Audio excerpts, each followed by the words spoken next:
Today on How It's Made. Folding kayaks. Piñatas.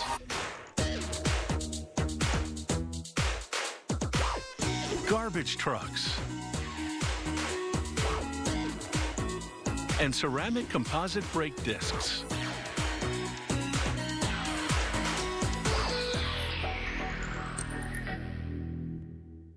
The folding kayak is a seaworthy vessel that can be disassembled and stuffed into a duffel bag. This boat-in-a-bag concept was developed in Germany a century ago. It's a good fit for the modern traveler's lifestyle because it can be stowed in a car trunk, checked onto a plane, or stashed in the condo closet. History has shown that when going gets rough, the folding kayak doesn't fall apart. Adventurers have crossed oceans in them, and today its story continues to unfold. The kayak frame starts with parts cut from solid ash and laminated birch. For waterproofing, they dip them in marine-grade varnish 3 times, drying them for 24 hours between dips. A worker then rivets metal fittings to a varnish section of the keelboard. It's these fittings that enable the folding kayak to move with the sea instead of against it. That's because they're made of an aluminum-copper alloy, a metal with a certain amount of give. He fastens more aluminum alloy fittings on the cross ribs. There will be a total of 7 cross ribs in this 2-seater folding kayak. The center 3 will carry most of the load, so they're made of 9 layers of laminated birch. It's super strong because, unlike solid wood, it has few knots or imperfections. He applies a label with the production serial number to a boomerang-shaped piece of the frame. This is how the kayak owner would actually assemble the boat on site. He locks 2 sections of the keelboard together with the flexible fitting we saw installed earlier. He snaps the bow piece to the front and hooks rods into fittings installed on the bow. He fastens a couple of ribs to the keelboard. The gunnels, which are the top sides of the boat, are next. He attaches one end to the bow and the other to one of the ribs. The bow and stern parts are color-coded, with red painted fittings for the bow and blue ones for the stern. All the parts fit together like a toy model.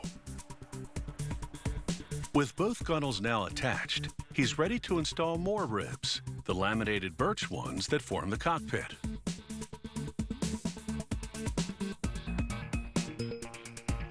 He completes the assembly of rods. All these rods will give the kayak directional stability. He unfolds part of the kayak deck assembly, known as the coaming, and arranges it to surround the cockpit. He attaches it to the gunnels, using metal clamps and fittings. He slides the 2 seats into place on the keelboard, and he attaches the backrest to the gunnels. The frame of this folding kayak is now complete and ready for its custom-made skin. Over in the sewing department, the seamstress traces the patterns for the kayak deck onto cotton hemp material and cuts along the penciled lines. This natural fabric will allow the deck to breathe and yet keep it watertight. It's now time to piece together all of the parts, including 2 long sleeves for inserting inflatable tubes. Deflated, the tubes will create slack, making it easier to fit the frame into the skin. Inflated, they make the kayak virtually unsinkable.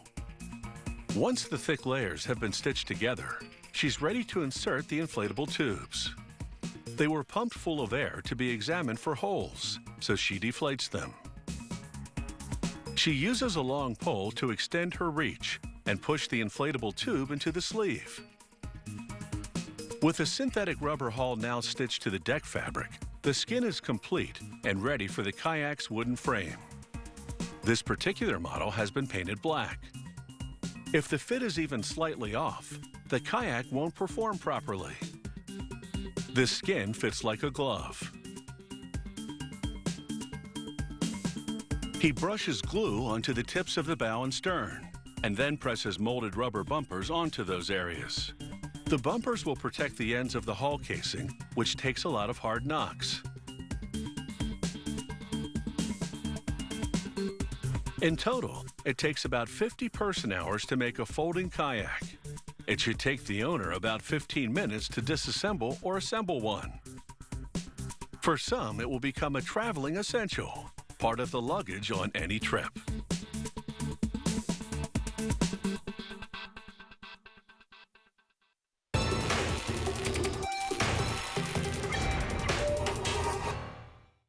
The piñata is a colorful papier-mâché object typically filled with candy or small toys, then suspended high from a string. Blindfolded partiers take turns trying to hit the piñata with a stick to break it open and release a shower of goodies.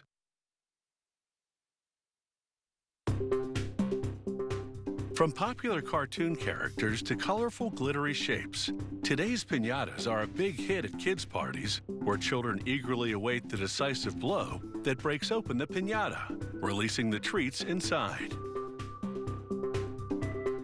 The traditional way to build one starts with a clay pot suspended from a string.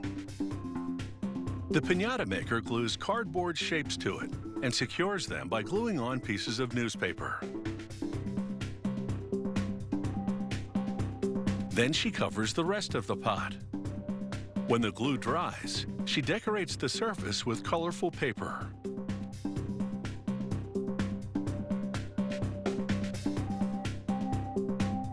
The modern method is to use a balloon instead of a clay pot.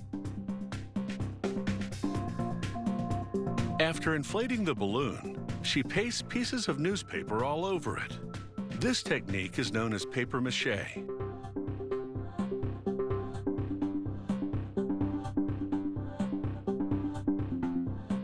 The trick is to completely saturate the newspaper with a thick paste and make sure no part of the balloon is left uncovered.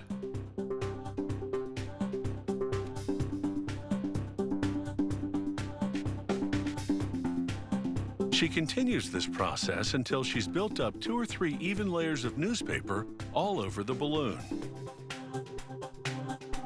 Then she suspends it from a clothespin to dry.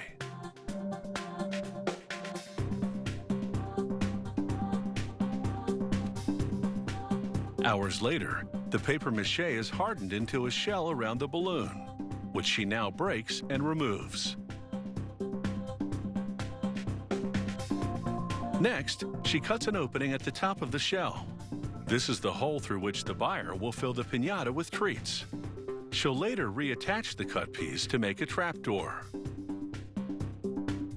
But first, with the sharp tips of her scissors, she pierces a row of holes along the circumference and threads twine through them.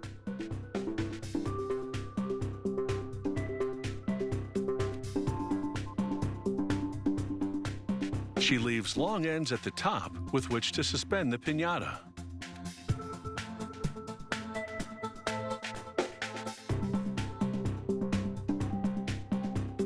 This piñata will be star-shaped. To make each point, she rolls thin cardboard into a cone, taping it closed.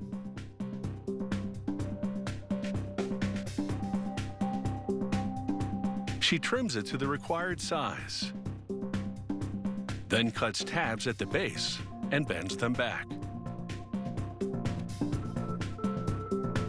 She makes 7 of these cardboard points, then tapes them onto the shell one by one.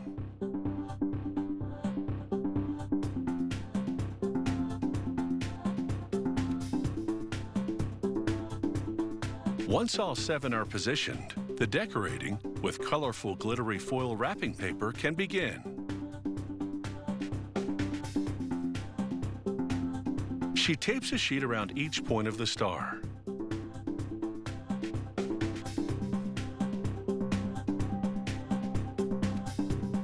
Then she applies glue in between the points and adheres pieces of wrapping paper to those areas.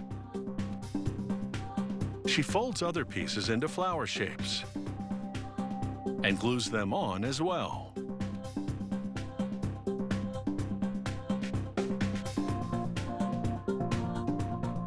Once the entire piñata is covered, she tapes matching streamers to the end of each point.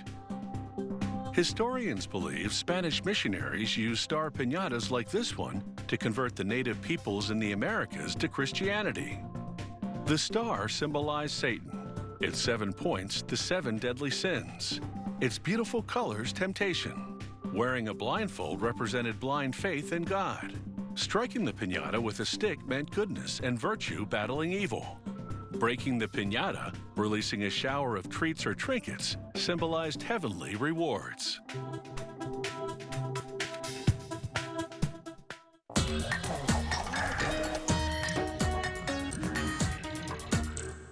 Human beings have always generated garbage.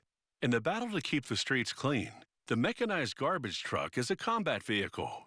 It crushes tons of trash en route to deliver it to landfills, incinerators, and recycling facilities. Without it, we'd all be knee-deep in garbage. Garbage trucks have different approaches to handling garbage. Some load from the front, others from the rear or side. And some are entirely mechanized, like this side loader truck. The operator inside the cab barely needs to lift a finger, as the hydraulic lift arm does all the heavy work. The garbage truck has come a long way since it hit the street in 1952. Production on a modern side loader truck begins with the welding robot. The robot fuses numerous steel supports to the truck body floor. These supports will allow the truck to hold up to the force of tons of trash being compacted inside. Meanwhile, down the line, other parts like the roof and sides take shape in separate assemblies. Once they're complete, they hoist the large steel parts into place and assemble them within a metal framework. The framework serves as a guide to piece together all the parts of the truck box. Once assembled, the workers clamp the parts together to secure the assembly as they weld the seams. The garbage truck body is then ready for the mechanized parts, beginning with a hopper. It's equipped with a powerful hydraulic compactor to squeeze as much trash as possible into the truck. They fit the hopper snugly to the front of the truck body and weld it to it. Then they lift the tailgate into position at the rear of the truck box. They hinge it to the truck by sliding heavy-duty steel pins through brackets. Once hinged, the tailgate can swing up and out of the way to allow garbage to be discharged. The driving force for this is a pair of hydraulic cylinders attached by brackets welded to the tailgate at one end and the truck body at the other. With that job done, these cylinders can now extend to lift the tailgate and retract to close it. Across the factory floor, another team assembles a pair of steel lift arms.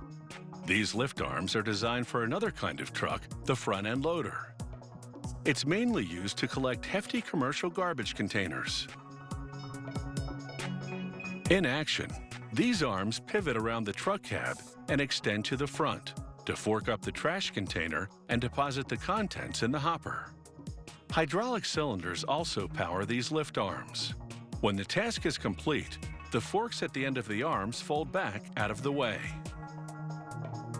Nearby, workers test this rear loader garbage truck. Its tailgate is split into two hoppers, one for recyclables and the other for trash. Hydraulic systems lift them one at a time or simultaneously. Collecting garbage and disposing of it can be tough on a truck's paint job, so they apply an extra durable finish. They spray sealer on the sanded outer surface, followed by 2 coats of epoxy paint. After that, they bake on the layers. Meanwhile, the truck chassis has arrived from another factory. It's a standard size, so they chop a piece off to size it for the garbage truck body.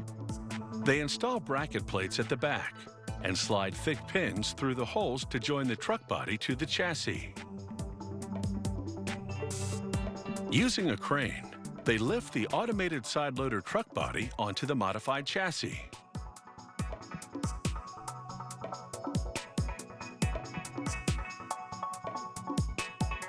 Once it's installed, they test the compactor.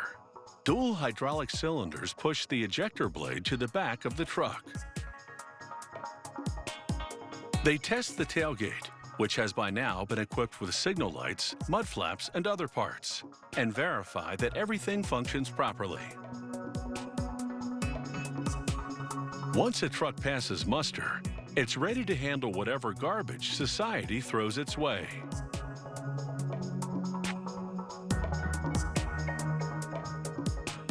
And with these automated garbage trucks, there's no need for anyone to strain their back or get their hands dirty, because these robot arms can handle it.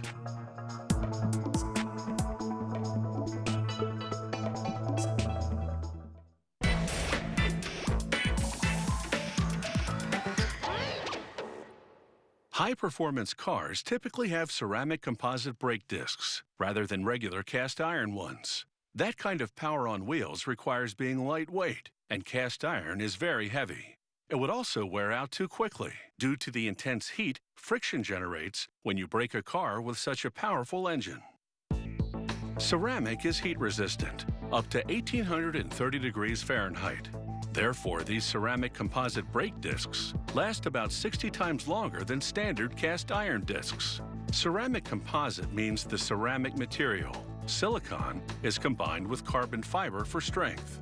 The disc factory prepares the carbon fiber by mixing two ingredients, a heat-molded resin and chopped pieces of raw carbon fiber, the strength of which lies in the interweaving of its minuscule carbon filaments. Automated machines pour the carbon fiber into aluminum molds in the shape of the disc ring. The first filling station fills the mold cavity only halfway. Workers then fit a slotted belt around the mold and insert aluminum cores into the slots. These cores will form a ventilation channel in the disc ring to keep the disc from overheating.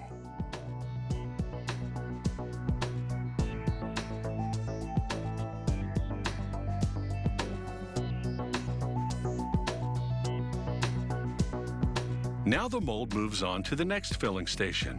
It fills the remainder of the cavity with carbon fiber. A roller levels the top. Then workers close up the mold and a small press pushes down the cover to lightly compact the contents. The mold enters a large press which applies 20 tons of pressure while heating to almost 400 degrees Fahrenheit. This compacts the carbon fiber and transforms the resin powder into plastic. Once the mold is cooled down enough to be handled, workers submerge it in cold water for 5 to 8 minutes. This cools the disc ring completely, enabling them to pull out the cores. A computer-guided laser then examines the mold to make sure every last core has been removed. When they get the all clear, they open the top and bottom sections of the mold and extract the disc ring. Computer-guided machines then smooth out the rough areas and drill tiny ventilation holes. They put the disc ring into an oven, which over the course of 2 days, gradually heats it to just over 1800 degrees Fahrenheit. This causes a chemical change, which transforms the plastic into carbon. Next, they take a crucible, a high heat-resistant container, and position 5 mounts inside. They place the disc ring on the mounts. Then in the middle, a funnel, into which they pour a ceramic material, a fine silicon powder. Then they load the crucible into an oven for 24 hours. It gradually heats the disc ring to more than 3000 degrees Fahrenheit, melting the silicon. Then it applies low-level suction, drawing the now liquid silicon into the disc ring. This creates an exceptionally hard new material called silicon carbide. After a computer-guided drill bores mounting holes, the disc ring goes into a chamber where it receives a coat of protective paint. The paint shields the carbon in the disc ring from oxygen, which is critical because at high heat, oxygen burns carbon. This anti-oxidation treatment significantly extends the life of the brake disc. The paint is cured in an oven, leaving behind a white residue. A robot sands it off, then polishes the entire disc ring surface.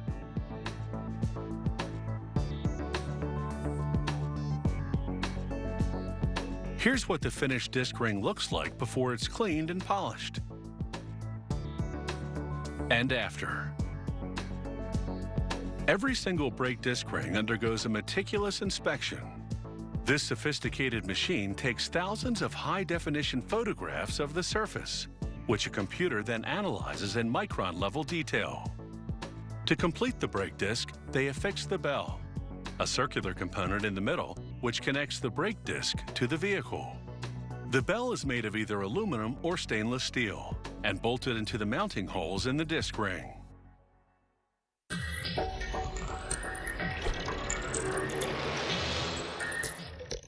If you have any comments about the show, or if you'd like to suggest topics for future shows, drop us a line at sciencechannel.com/howitsmade.